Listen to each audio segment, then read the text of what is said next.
예, 한 주 동안 잘 되셨습니까? 살아보니까 마치 저희가 날들을 이 안식일 때문에 사는 것처럼 보일 정도로 이 시간이 얼마나 빨리 지나가는지 정신이 없네요. 저희가 혹시 이 안식일을 기억해서 지키지 않고 그냥 이렇게 뭐 월, 화, 수 뭐 그렇게 하루하루 산다고 했을 때 지금처럼 이렇게 빨리 지나갈까 싶을 생각이 들 정도로 중간에 있는 날들은 거의 없는 것 같고요. 그냥 안식일 지나면 그다음에 바로 안식일인 것 같아요. 전에는 화요일 지나면 안식일이네 그랬는데 그런 시간적인 것도 없이 정신없이 지나갑니다.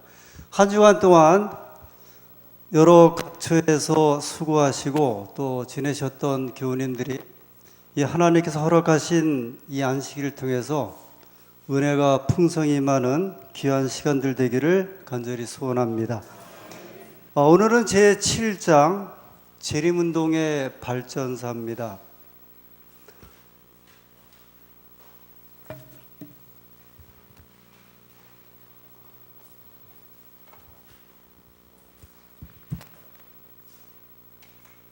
지구가 대략 역사가 몇 년 정도 되었다고 말씀을 드렸죠. 이 지구 역사가 창조 이후로 지금까지 약 6,000년.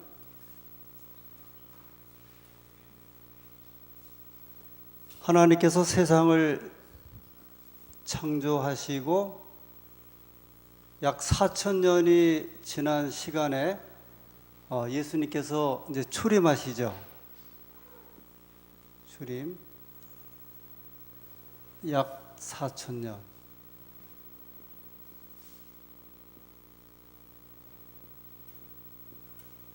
그리고 현재 약 2,000년이 지나서 거의 2,100년 이제 저희는 이 재림이라고 하는 시간 속에 살고 있습니다. 이렇게 생각을 해보시면 좋을 것 같아요. 창조 이후로 이 지구의 역사는 어딜 향해서 이제 달려가고 있냐면 초림을 향해서, 초림, 예수님의 오심에 대해서 이제 아담 이후로 예수님 오실 때까지 역사가 계속되었다고 말씀을 드렸고 하나님의 기별이 이제 계속되었다고 말씀을 드렸고요. 그리고 하나님의 일꾼들이 이 초림을 향해서 이제 계속 이렇게 주어지죠. 하나님의 기별, 그 다음에 인물들이 예수님께서 초림하신 다음에는요. 그 다음에는 재림을 향해서 그래서 이제 하나님의 기별들이 계속 주어지고 그 다음에 하나님을 위한 그러니까 하나님의 일꾼들이 이제 계속 일어나게 됩니다. 근데 일반적으로 저희가 지난번에도 말씀드린 대로 이 시대를 이제 구약의 시대로 이야기를 하고요. 지금 예수님께서 오신 이후로 지금 시대를 이 신약의 시대고 그 다음에 구약과 신약으로 이야기하는 그 성경, 저희가 읽고 있는 성경 66권이 예를 들어서 기원전 1500년부터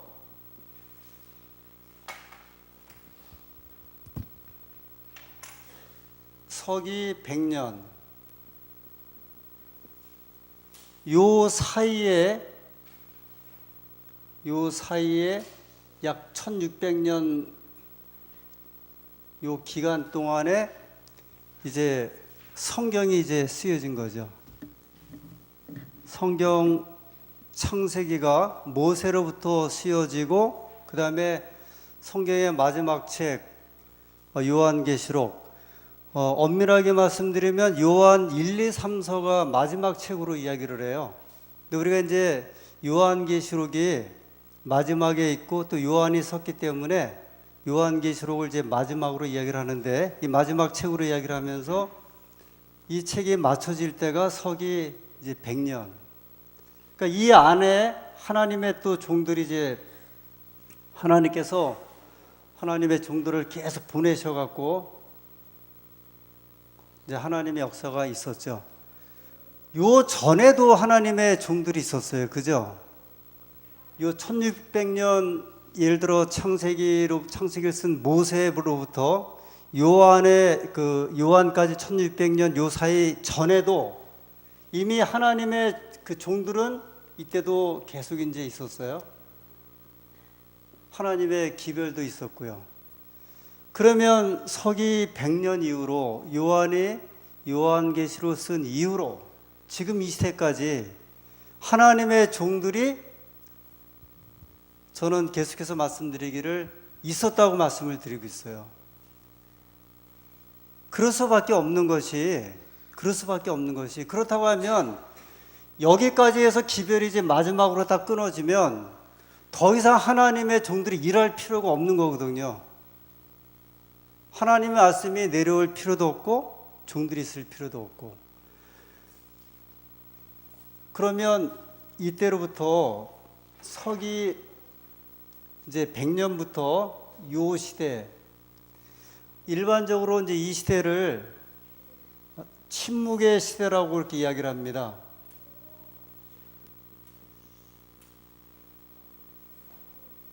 이제 뭐가 침묵했냐면 하나님의 기별이 이제 침묵한 시대예요. 왜냐하면 요한계시록 이후로 공식적으로 우리에게 주어진 하나님의 기별이 없기 때문에 역사학자들이 이야기를 이 시대를 가리켜서 이 침묵의 시대다 이야기를 합니다. 근데 사실은 침묵이 될 수가 없죠. 하나님의 종들이 요한 이후로 그럼 없었겠어요? 없을 수가 없죠. 그럼 말이 안 되잖아요. 그죠? 왜냐하면 하나님의 교회는 계속 있고 하나님의 백성들은 있고 하나님의 역사하심은 이루어지는데 서기 100년 이후로 그래서 이제 이건 저희 교회에서만 이야기하는 것이 아니고 일반적으로 이제 신학자들이 서기 100년 이후로 하나님의 종들이 어떤 종들이 있었을까? 그래서 이제 서기 100년까지는 하나님의 종을 이야기를 할 때 신약 시대의 종을 이야기를 할 때 대표적인 종들이 12사도예요. 12사도. 그 다음에 이제 다메섹에서 계심하게 된 사도 바울. 그 이제 성경에서 말하는 분명한 하나님의 종들이거든요. 그 다음에 누가 하나님의 종들일까? 이제 그 다음에 종들을 속사도. 보통 이제 사도는 12사도, 12사도 하면 예수 12제자. 근데 12제자가 죽고 난 다음에 그 뒤를 이어서 사도가 된 사람들을 속사도라 그래요. 사도가 이제 속했다. 그 중에 그 대표적인 사람이 사도 요한의 이제 제자 이런 사람들이 이제 그 속사도로 이렇게 들어가게 되죠. 그러면서 그 사도들이 이렇게 하나씩 주어지면서 하나님의 이제 종들이 그래서 이 당시에 뭐 수많은 이제 교부들 이 교회의 이제 지도자라고 하는데 책도 쓰기도 하고 신학자들이 있고 그래서 그 사람들을 어떤 면에서 보면은 이 시대에 주어졌던 하나님의 이제 종들로 생각을 해요. 그러다가 1260년 그 핍박 기간 동안에 워낙 이제 핍박이 심하게 내려오고 이때에 그 일단의 이제 무리들을 이야기를 하는데 그들이 누구냐면 왈덴스인들이죠. 이 왈덴스인들은 유럽의 그 당시 그 천주교의 핍박을 피해서 이제 저 광야 또는 알프스 산으로 숨어들어 신앙 지켰던 이 왈덴스인들, 이 사람들을 이제 하나님께서 그 시대에 숨겨놓았던 하나님의 이제 종들로 생각을 합니다. 그 다음에 이제 교회사에서 또는 우리가 강조하는 인물이 누구냐면 마틴 루터예요. 종교 개혁자들이 일어나기 시작을 하는 거죠. 마틴 루터, 허스, 뭐 쭈잉글리, 그다음에 칼빈 이런 이제 그 유명한 이제 종교 개혁자들. 그래서 이 예를 들어 기독교에서 마틴 루터를 하나님께서 보내셨다는 데에서는 이견이 없어요. 물론 선지자라고 하지는 않지만, 그 다음에 이제 12사도처럼 그렇게 사도직에 대한 걸 주지는 않지만, 마틴 루터가 하나님께서 보내셨다는 데 있어서 이견을 말하지 않아요. 칼빈, 허스, 주잉글리 이런 종교개혁자들을 하나님께서 보내주셨다는 데 대해서는 이견이 없어요. 그렇다면 하나님께서 매 시대를 통해서 하나님의 종들을 계속 보내주십니까? 안 보내주십니까? 보내주세요. 그 마틴 루터가 한 유명한 이제 기별이 뭐냐면 로마서를 주석을 하면서 이제 가르쳤던 믿음으로 구원 얻는 기별이에요. 그러면 이 믿음으로 구원 얻는 기별이 누구를 통해서 이제 크게 이제 일어나게 되었냐면 마틴 루터를 통해서 일어나게 되었거든요. 그것 때문에 이제 오늘날 기독교인들이 행함으로 구원받는 것이 아니라 믿음으로 구원받는다는 기별을 우리가 알게 된 거예요. 마틴 루터 이전까지는 마틴 루터처럼 이걸 이렇게 아주 성경적으로 아니면 조직적으로 가르친 사람이 없었거든요. 그 다음에 이제 칼빈이라고 하는 그 스위스의 신학자가 일어나면서 그 다음에 그가 가르치는 이제 기별들이 오늘날 이 장로교회에 기별이 된 거예요. 교리가. 근데 저는 그러니까 이런 생각을 제가 예언의 신을 하면서 엘렌 G 화이트의 그 예언의 신에 대한 기별을 막 강조하면서 제가 생각했던 거였거든요. 우리 교회만 그런 게 아니다. 장로교회는 칼빈의 그 가르침대로 교리가 칼빈이 가르친 대로 그대로 믿고 있거든요. 루터 교회를 봐라. 루터 교회도 루터가 세운 그 가르침대로 하고 있거든요. 근데 저는 그게 제가 이제 엘렌 G 화이트를 이렇게 좀 강조하면서 개신교회도 그런 하나님의 종들이 있고 그 가르침을 따라 그 교회가 교리를 가지고 있다 그랬는데 이게 제 생각이나 어떤 비유가 아니었더라고요. 지난번 대방동에서 이제 개신교회 신학자들이 그 포럼을 하면서 제7일 안식일 예수님 교회는 가장 이제 성서적이다 그걸 발표를 했잖아요. 근데 그 책자에 보니까 개신교회 한 신학자가 제가 지금 말씀하는 내용을 그분이 했더라고요. 혹시 그 책 갖고 계신 분들 한번 오늘 저녁에 집에 가서 한번 보세요. 어떤 그 개신교 학자가요. 제가 한 이야기를 이미 그분이 먼저 하셨더라고. 왜 그 이야기를 했냐면 이제 개신교회에서 저희 교회를 이단이라고 할 때 화이트분의 예언의 신을 가지고 이야기를 하거든요. 근데 그거를 설명을 하시면서 그 신학자가 그 우스운 이야기다. 왜냐하면 장로교회의 교리가 칼빈에 의한 것이고 루터교회의 그 교리가 루터에 의한 것이다. 그러면서 안식일 교회가 엘렌 G 화이트에 의해서 그들이 기별을 가졌다고 소개할 때 그게 뭐가 잘못되냐 그렇게 이야기를 했다니까요. 저는 이제 제가 우리 교회에 대한 걸 이렇게 반론하려고 한번 생각해 본 건데 오히려 개신교회 신학자들은 그 문제를 이야기를 하고 있어요. 뭐까지 이야기하냐면요. 제가 미리 말씀드리는데 개신교 저희 교회를 이야기할 때 뭐라 하냐면 그 안식일 교회는 미국에 있는 윌리엄 밀러가 재림운동 일으킨 다음에 날짜를 정했는데 실패하고 거기 있는 사람들이 세운 교회가 안식일 교회다 그렇게 해놨어요. 그래서 우리는 시기를 잘못 정한 시기파의 그 교인들이 안식일 교회 세웠다 그렇게 이야기를 하거든요. 그랬더니 그분이 그 책 가서 보세요. 뭐라 얘기를 했냐면요. 그렇게 이야기를 하면 장로교, 감리교회는 어디서 나왔냐? 어디서 나왔어요?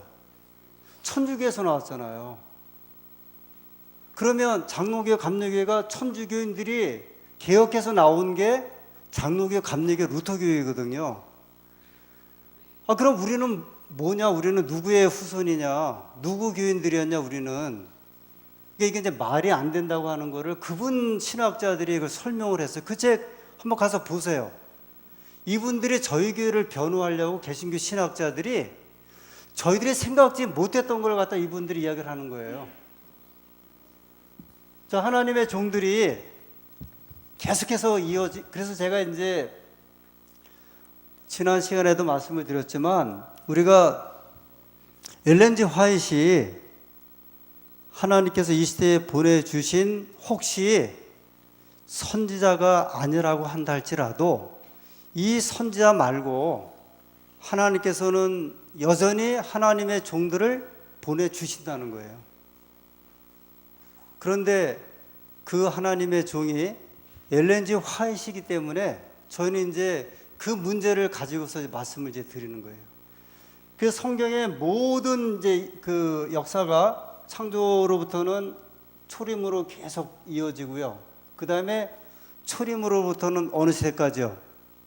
재림까지 이제 계속 이어지면서 끝이 가까우면 가까울수록 기별자들이 계속 일어나겠어요? 안 일어나겠어요?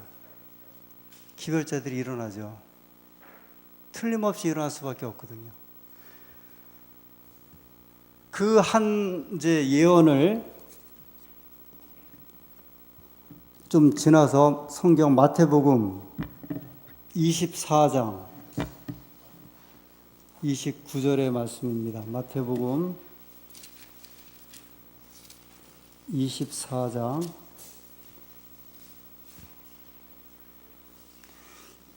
잘 아시는 대로 마태복음 24장은 그 재림에 대한 장이잖아요. 예수님께서 재림에 대해서 말씀하신 징조에 관한 장인데 29절에 그날 환난 후에 즉시 해가 어두워지며 달이 빛을 내지 아니하며 별들이 하늘에서 떨어지며 하늘의 권능들이 흔들리리라.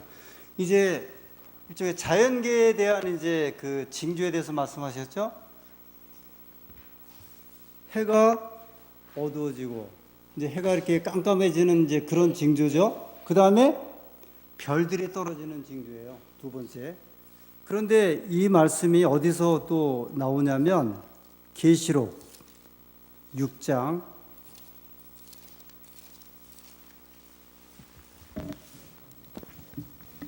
12절 13절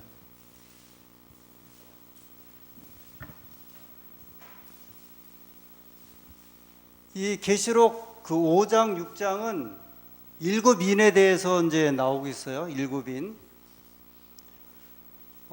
일곱 교회 아시죠? 일곱 교회. 요한 당시에 있었던 에베소, 서머나, 버가모, 두아디라, 사대 일곱 교회. 마지막 교회가 무슨 교회죠? 라오디게아 교회. 이 일곱 교회는 이제 그 당시에 있었던 일곱 교회면서 사도 요한의 때로부터 예수님 재림할 때까지의 이 땅에 있는 그 하나님의 백성 하나님의 교회를 일곱 교회로 이렇게 구분한 거예요. 그래서 예수님 재림하시기 전에 있는 이 교회가 무슨 교회? 라오디게아 교회 그렇게 이야기를 하죠. 그러면 요한계시록 5장 6장에 나오는 일곱 인도 또 어떤 이야기냐면 사도 요한의 시대부터 예수님 오실 때까지 그 시대를 일곱 인으로 이제 구분을 했어요. 그런데 여기 12절에 여섯째 인은 어느 시대에 관한 예언이냐면 라오디게아 교회에 대한 예언이면서 예수님 오시기 전에 있는 그때를 여기 말씀하기를 여섯째 인을 뗄 때 여섯째 인의 시대예요. 한번 보세요. 지금 우리의 시대죠. 내가 보니 여섯째 인을 떼실 때에 징조를 말씀하는 거예요. 큰 지진이 나며 해가 총담같이 검어지고 온 달이 피같이 되며 하늘의 별들이 무화과 나무가 대풍에 흔들려 선 과실이 떨어지는 것 같이 땅에 떨어지며 지금 우리 요한계시록 여기 6장 12절 13절에 나오는 이 말씀이 조금 전에 어디에서 누가 하신 말씀이에요? 마태복음에 예수님께서 재림하기 전에 있을 그 사건하고 같은 사건이에요. 그 다음에 여기 예언은 또 어디에 나온 예언과 똑같은 예언이냐면 구약에 요엘 선자가 요엘서 2장에 예언했던 그 예언과 같은 사건이에요. 그 요엘서는 찾지 마세요. 그래서 예수님 재림 전에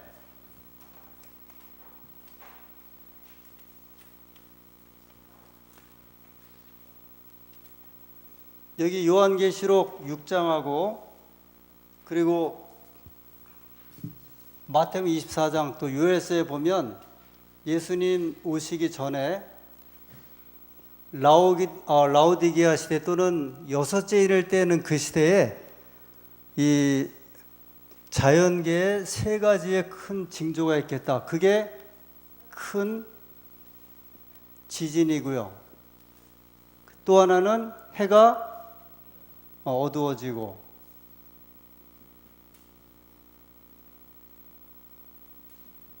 세 번째는요, 별들이 떨어지고, 별이 떨어지고. 이게 예수님 오시기 전에 있을 예언에 대한 한 부분이거든요. 이제 큰 지진은 우리 잘 아시는 대로 1755년에 리스본에서, 지금 오늘날 그 포르투갈 리스본에서 있었던 대지진인데, 이 대지진 때 포르투갈 리스본이 이제 그 바닷가에 있는 그 도시였는데 아마 부산 같은 도시였던 것 같아요. 그 당시 인구가 15만 명이었는데 약 9만 명이 이제 그 지진 때 죽었다 그래요. 엄청난 이제 사건이죠. 그래서 역사적으로 이 리스본 대지진을 이제까지 있는 그 세계 역사에 있는 지진 가운데 가장 큰 지진의 시발점으로 이야기를 하더라고요. 이 지진학자들이. 지금도 지진 엄청나게 일어나는데 이렇게 큰 지진이 일어나는 이 사건에 역사적으로 가장 큰 지진의 시발점이 어떤 지진이냐면 1755년에 있었던 리스본 대지진이에요. 그 다음에 해가 어두워진다고 하는 이 예언은요,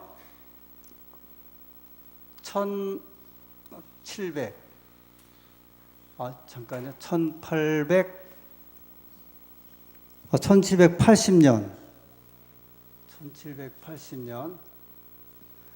요거는 리스본 지진 이후에 약 25년 지나서 이 사건은 이제 미국에서 벌어진 사건인데, 아침에 해가 떴다가 한 10시쯤 됐는데 미국 이제 동부 지방이에요.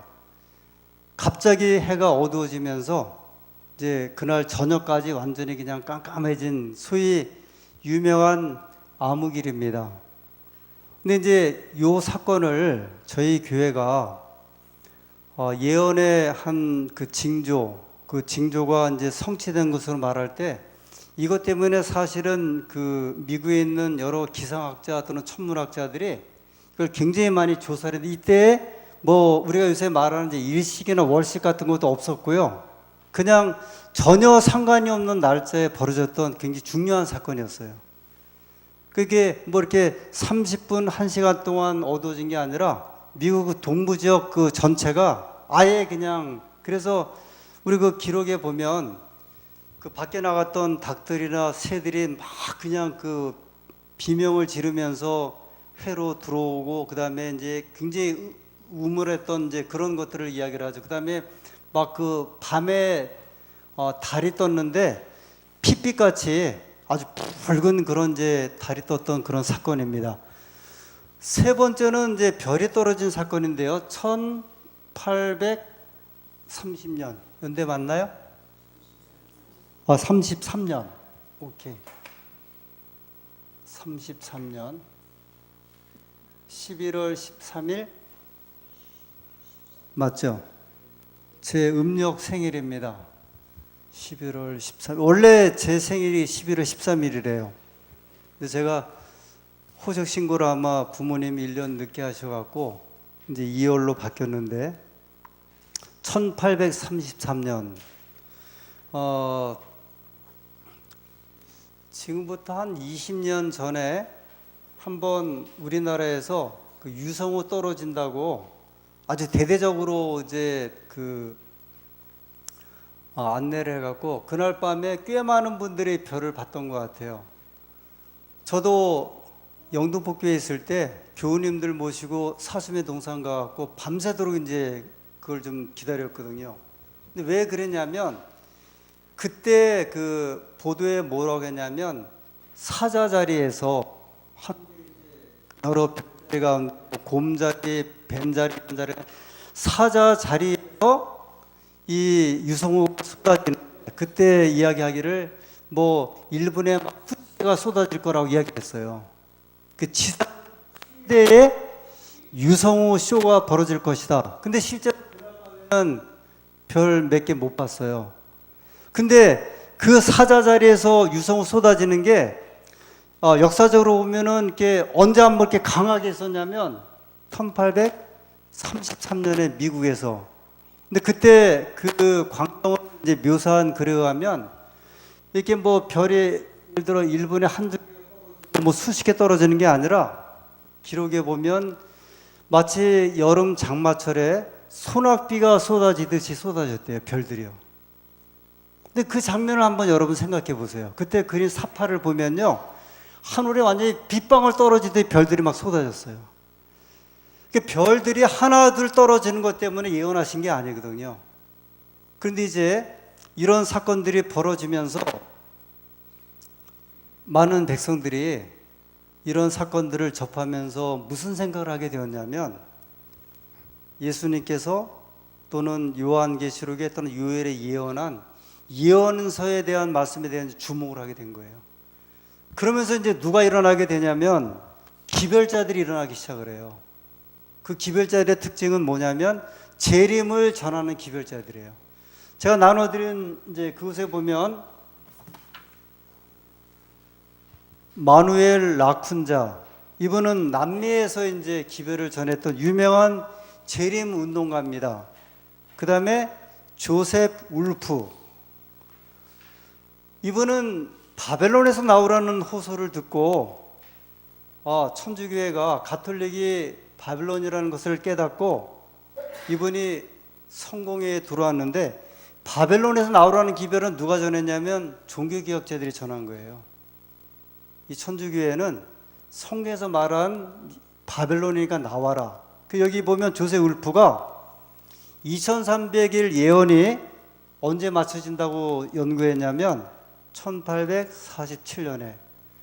여러분, 제가 이제 다시 한번요, 이 전체적인 이해를 위해서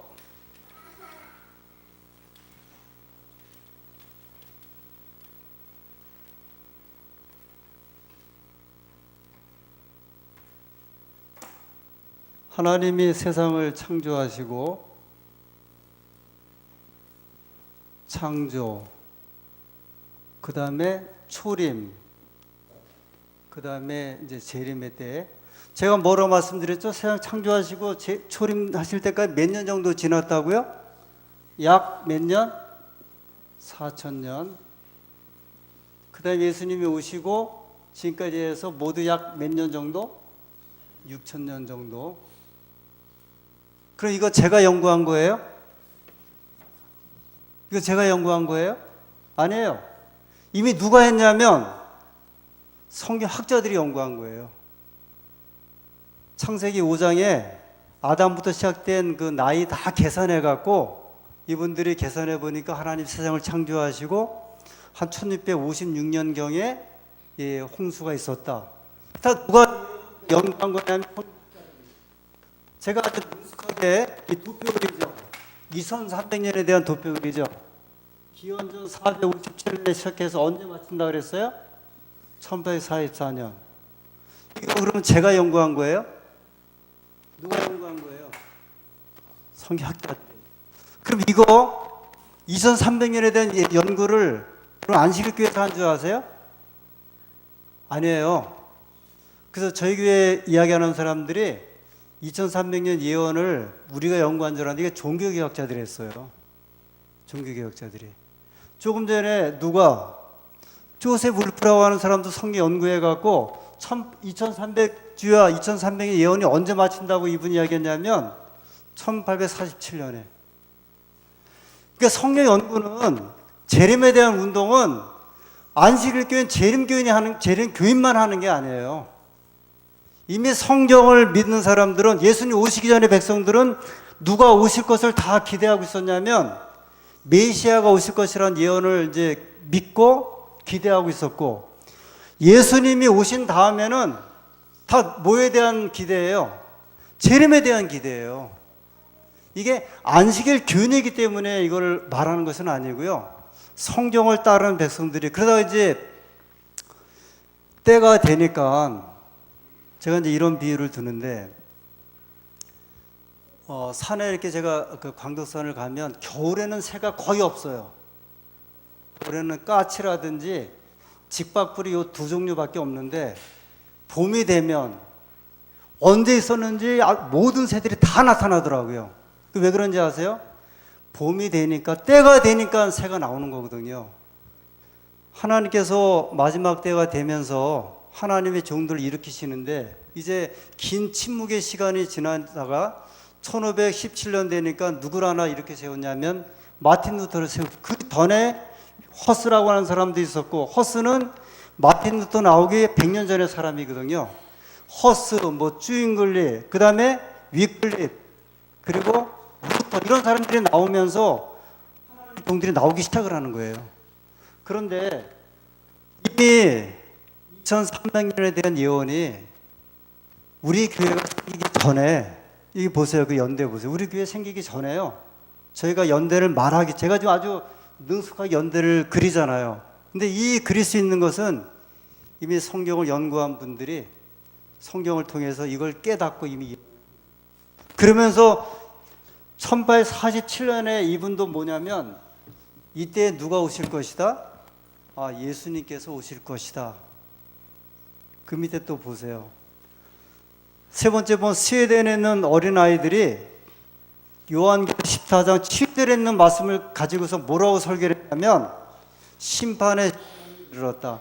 여러분 우리가 요한계시록 14장 6절부터 세 천사의 기별이죠.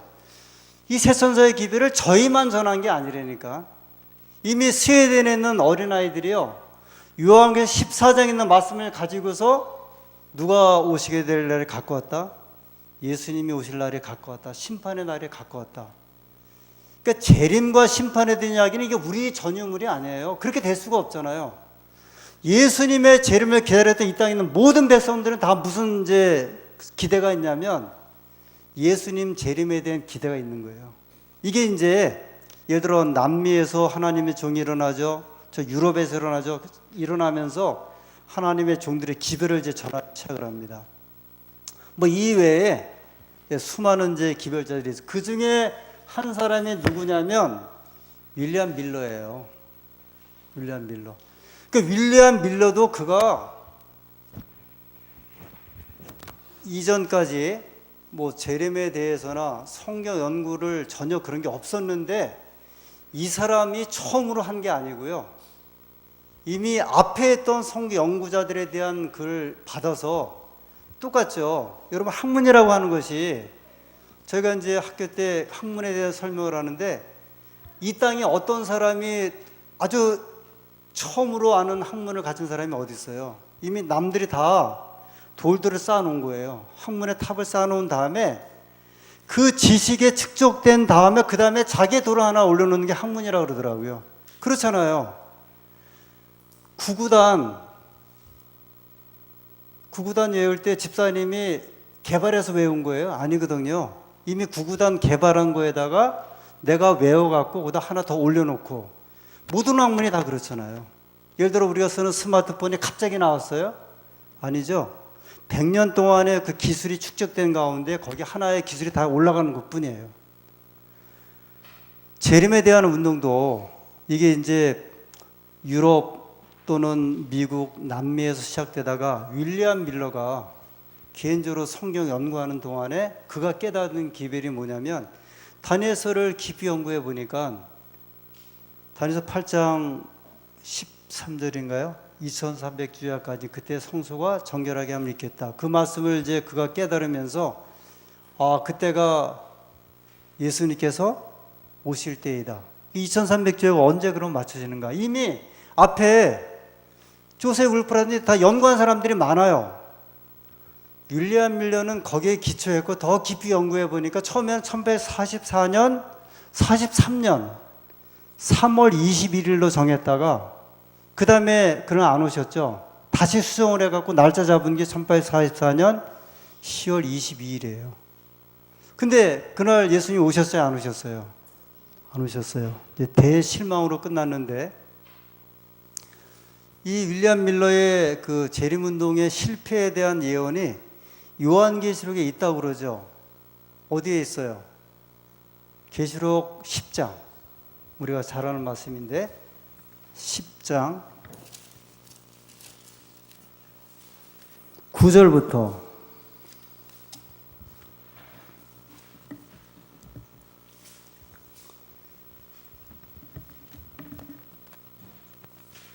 네, 계시록 10장 9절에 이게 이제 예언서기 때문에 우리가 이것을 이렇게 확인을 좀 해야 되는데, 내가 천사에게 나아가 작은 책을 달라 한즉 천사가 가로되 갖다 먹어 버리라. 내 배에는 쓰나 내 입에는 꿀같이 달리라 하거늘. 10절에 내가 천사의 손에서 작은 책을 갖다 먹어 버리니 내 입에는 꿀같이 다나 먹은 후에 내 배에서는 쓰게 되더라. 이거 어떤 말씀인가요? 예, 이거 참 우리가 이제 이 성경은 해석하기거든요. 제가 계속 강조하지만 해석을 어떻게 하느냐 그거예요. 그렇잖아요. 그죠?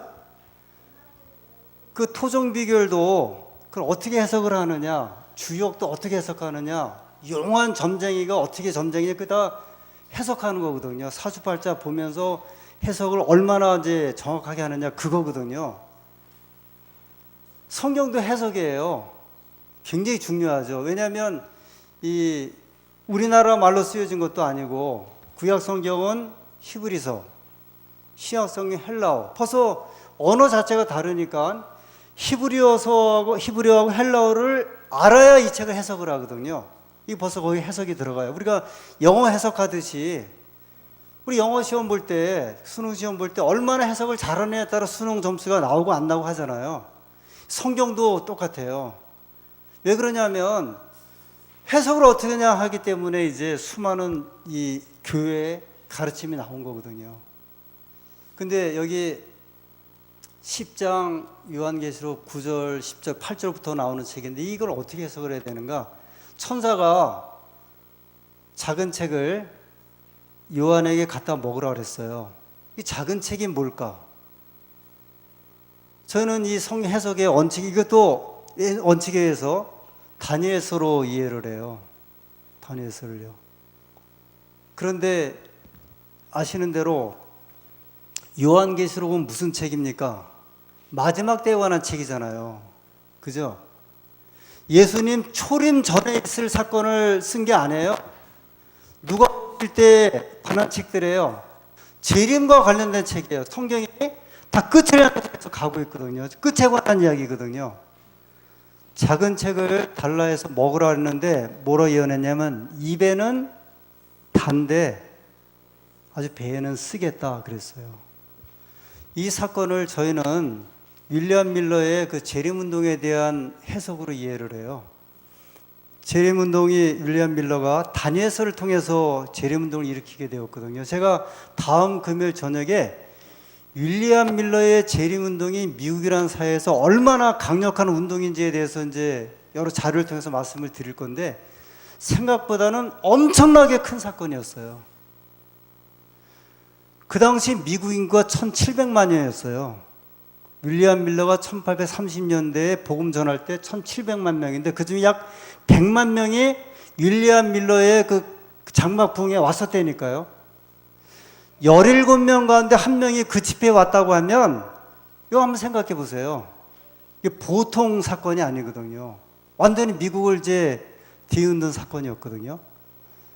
윌리엄 밀러가 다니엘서를 깨닫고 1844년 10월 22일에 예수님 재림하신다. 이게 이 성경을 연구한 이 사람 입장에서 이거는 정말 입에 아주 꿀 같은 기별이죠. 예수님께서 오시는 날짜를 알아낸 거니까 엄청난 거죠.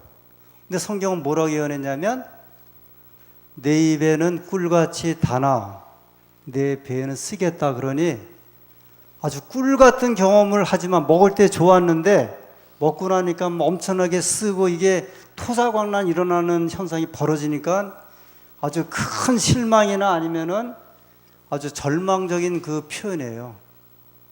실제로 1144년 10월 20일에 재림하지 않으셨어요. 그런데 11절에 뭐라고 예언했냐면 저가 내게 말하기를 내가 많은 백성과 나라와 방언과 임금에게 어떻게 된다? 다시 예언해야 된다 그랬어요. 이래서 다시 예언하기 위해서 하나님께서 제7일 안식 예수님 교회를 세워주신 거죠. 다시 예언하는 백성이 저희 교회가 간단한 교회가 아닙니다. 이렇게 말하면 대단히 교만하긴 한데요. 성경에 예언된 교회예요. 이거를 우리가 이제 이 성경 이해에 대한 도를 가지고 이 믿음을 어떻게 우리가 이해하는 거냐 하는 것이 굉장히 중요한데 사실 이건 엄청나게 이게 드라마틱한 일이거든요. 하나님께서는 제가 계속 말씀드리지만 하나님의 종들을 계속 보내주셨고 그 기별에 대한 걸 분명히 말씀을 계속 하셨거든요. 예를 들어서 저 지진, 그 다음에 해가 어두워지는 것 또는 뭐 낙성일 이런 것들, 그 다음에 여기 미국 북미에서 있었던 윌리엄 밀러의 재림운동, 어떻게 이것이 성경에 예언된 그 운동인가 그렇게 이제 적용할 수 있을까? 여러분 오늘 이제 이 말씀에 대한 정리를 좀 해야 됩니다. 윌리엄 밀러의 재림운동이 일어난 장소가 어디예요? 미국이거든요. 미국이에요. 미국에서 왜 그런 운동이 일어났을까? 만약에 그 운동이 아프리카에서 일어날 수 있을까요? 그 시대에 한번 좀 1830년대 지금부터 거의 한 160년, 170년 전에 윌리엄 밀러의 재림운동이 이제 아프리카 땅에서 재림운동이 일어날 수 있을까? 어떻게 생각하세요? 그 시대에. 그러면 중국에서 아니면 한국에서 그 밀러의 재림운동이 일어날 수 있어요? 없어요? 왜 없어요?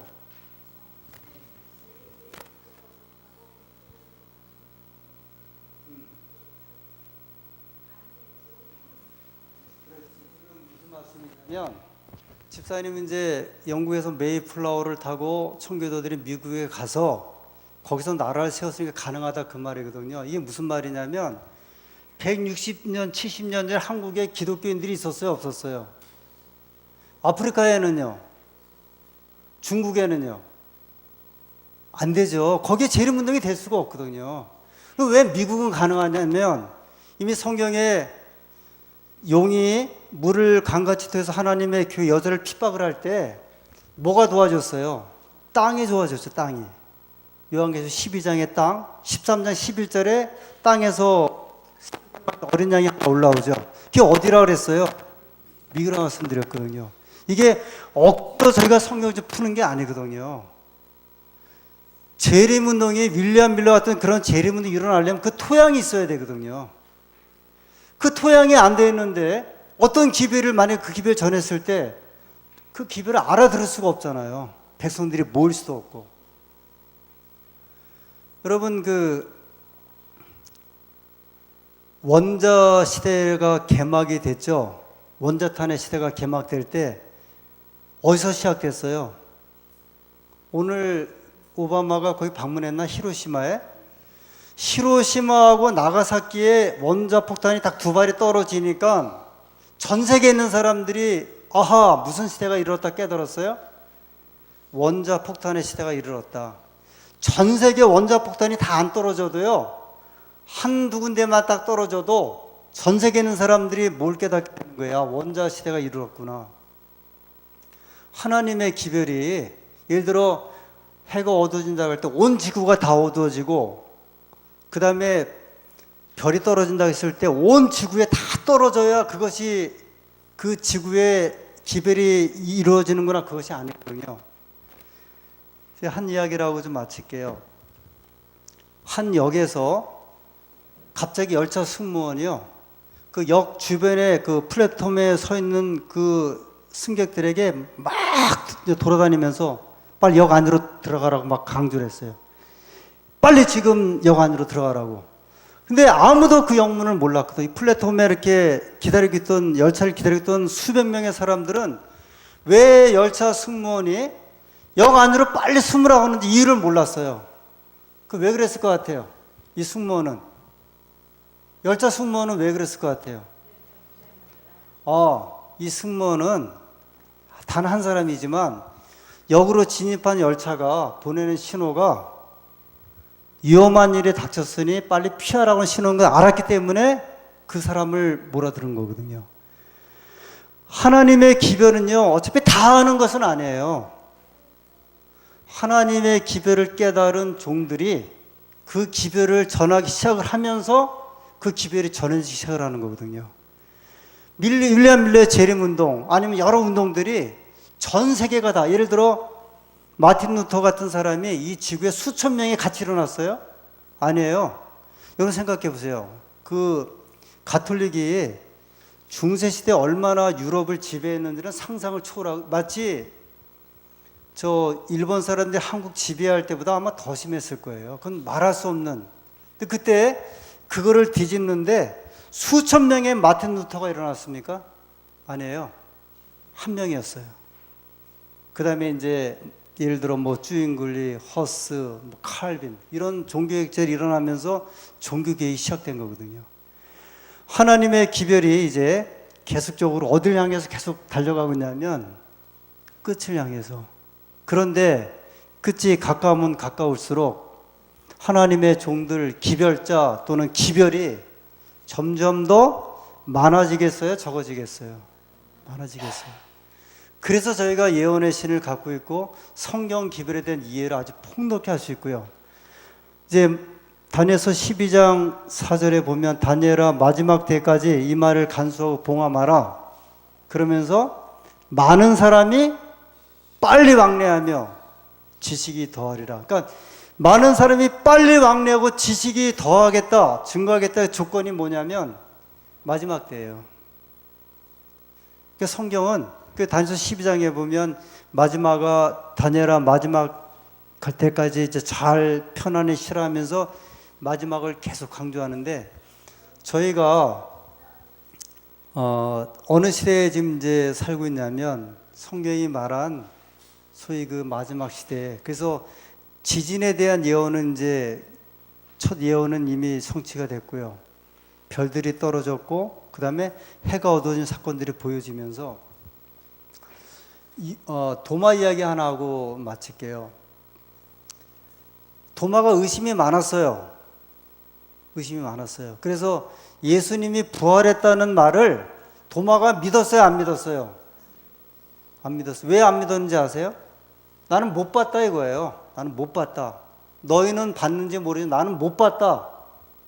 예수님이 나타나서 도마에게 뭐라고 이야기했냐면 보지 못하고 믿는 자들은 복이 있다 그랬어요. 지금 저희는요 어떤 백성들이냐면 우리 아직 예수님 못 봤어요. 그죠?